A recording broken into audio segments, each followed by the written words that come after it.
Hi students, how are you all doing? I hope MRB exam was, applicable. You did well, and whatever we discussed in psychiatry was useful for you to answer these questions. So, based on the recalls available, we have noted there are around 4 questions that is asked from psychiatry. Let's discuss the answers and also learn a little more from what the topics are. So, the first question is the important risk factors for delirium are all except. So, they have asked risk factors for delirium and they have asked except, right? So, that is important. So, let's just look at the options. Frailty looks like a new term. Okay. Dementia is a risk factor for delirium. Yes, when there is decreased brain matter. Right? When there is atrophy, there is a high risk for delirium. Right?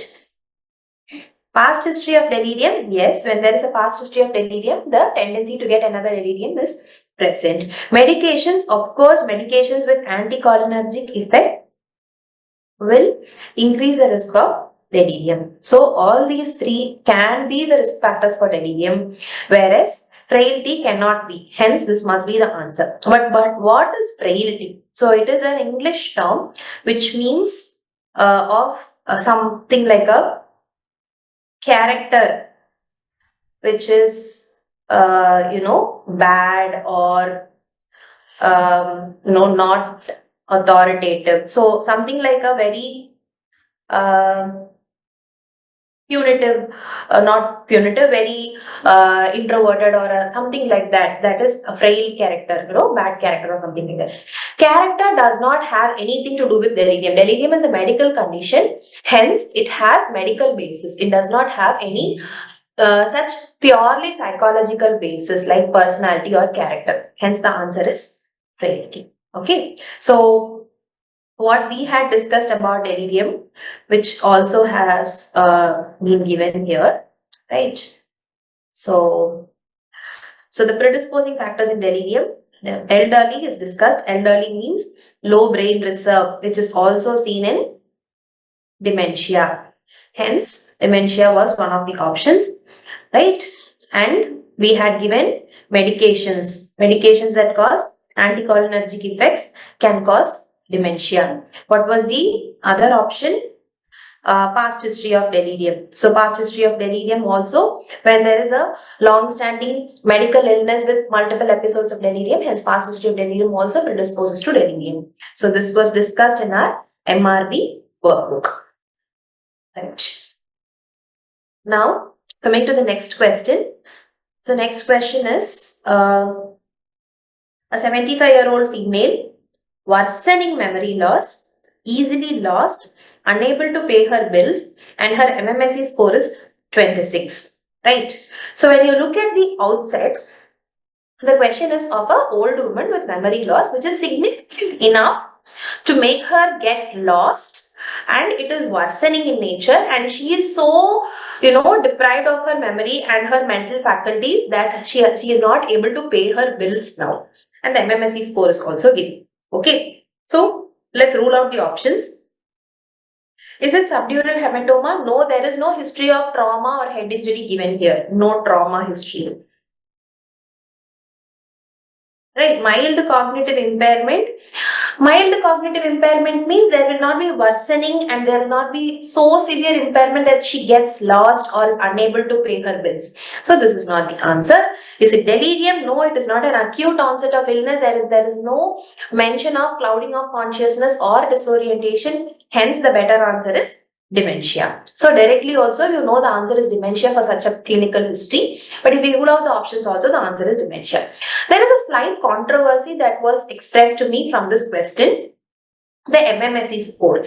So the MMSE score, as we had discussed, it was 24, which was dementia. It is taken from the textbook CTP, Comprehensive Textbook of Psychiatry for, it is the, kind of like the Bible for psychiatry. It is from there. It's from all the available literature.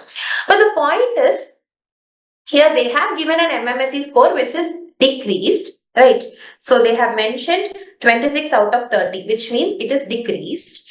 And there is also worsening memory loss, and the activities of daily living is lost because she's getting lost and she's not able to pay her bills, which is all indicative of dementia. So even though there is a slight controversy, but the answer is obviously dementia for this question. Right. Now coming to the third question. Following statements about clozapine are correct except. So clozapine is a second generation antipsychotic. Right. So it is a second generation antipsychotic. In fact, it is the gold standard second generation antipsychotic. Hence, it causes no extrapyramidal effects. Yes. It causes sedative effect to an extent. Yes. It causes hypotensive effect. Yes. But it does not cause antiemetic effect. There is nothing to do with antiemesis for clozapine. In fact, it causes a lot of hypersalivation that sometimes the patient might be nauseous also, but there is no antiemetic effect. So this is the answer, right? So when we discussed clozapine, these are the serious side effects, but the subtle side effects, since it's second generation antipsychotics, there is less or no extrapyramidal symptoms, and also it causes sedation and hypotension. Okay. So these are minor side effects of clozapine. Right. Now coming to the fourth question. Which of the following is a symptom of acute schizophrenia? So the question is of acute schizophrenia. The schizophrenia is a chronic continuous mental illness with positive and negative symptoms. So we have discussed the positive symptoms of schizophrenia and the negative symptoms of schizophrenia slightly, right? But the positive and negative symptoms in acute cases, what we have to understand is when something is acute, onset is after let's say a stressor or immediately the patient is getting agitated, etc. It is almost always the positive symptoms that is predominating. So when we look at the options, what is the positive symptoms? Positive symptoms, agitated. So that is how an acute presentation comes about, right? When the negative symptoms or other cognitive symptoms are very chronic, progressive in nature. So blunt effect is a negative symptom. Apathy and loss of drive. You cannot suddenly, like today I am talking to you, tomorrow I am having a blunt effect. No, that does not happen. It happens over some days, right? Today I am talking to you, tomorrow I do not care about you. Again, apathy also does not happen over a day. It happens over weeks. Right, it is also not an acute symptom. Poverty of speech, again, it does not happen generally over a day. It is not acute in nature. Whereas delusional perception, which is one of the primary delusions, one of the first rank symptoms of schizophrenia, right, it is a positive symptom because delusions are generally not present in our equilibrium state. It is something that occurs during the disease state. That is why it is called as positive symptom. And when there is a positive symptom, like today I am okay, tomorrow I am starting to develop a delusional perception, that can happen. And when that happens, acutely it reflects in my behavior. So tomorrow morning I am seeing a car on the street and I am saying that car is trying to follow me. So that is a delusional perception. Right. So this is one of the acute symptom of acute schizophrenia. So it just takes logic to answer this question. Basic understanding and logic is enough. So these 4 questions are easy and just taken from the concepts, and it is easy to answer. I think you've all answered correctly and you've scored well in this 4 questions. Right. So if you have any more doubts, you can definitely reach out to me and we will discuss it further. Thank you for listening. Hope you're all doing well. Prepare well for your future exams and hope you get good marks and a good posting in your MRB. Thank you. Have a nice day.